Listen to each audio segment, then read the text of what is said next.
21 candidats, 7 équipes, 2 heures en cuisine, grande finale du 13e concours Sodexo pour personnes handicapées.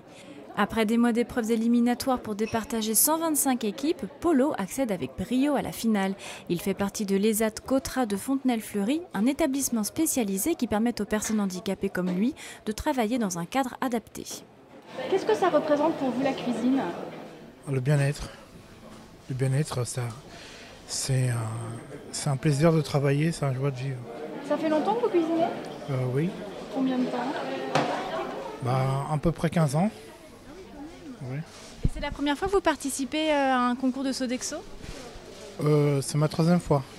Cette année, les candidats retenus en finale ont décliné le thème du millefeuille. Chaque équipe disposait de 2 heures pour élaborer sa propre recette. Au menu, pâte feuilletée, crème pâtissière, carottes, oranges et noix de coco. Aux côtés de Polo, Eric, chef de cuisine chez Sodexo, et Céline, monitrice de l'ESAT.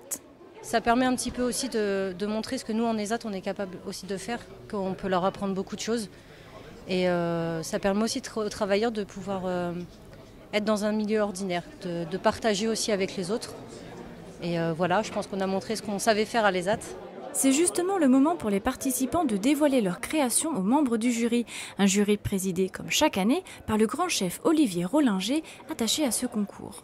Il y a évidemment l'originalité, il y a l'esprit d'équipe qui se dégage, il y a le travail, comment surmonter un handicap plus ou moins important dans la réalisation, et puis il y a la saveur gustative évidemment, hein, ça doit être bon.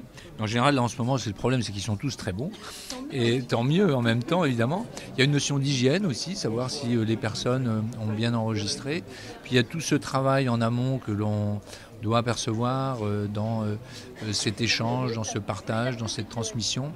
Et donc c'est très compliqué, c'est beaucoup plus compliqué que le MOF en fait. Le jury n'a finalement pas réussi à départager les 2 candidats arrivés en tête du classement. Succès incontestable pour le croustillant au chocolat et le millefeuille praliné noix. Polo, quant à lui, aura su se consoler lors d'un séjour à Disneyland Paris, offert le soir même à tous les finalistes.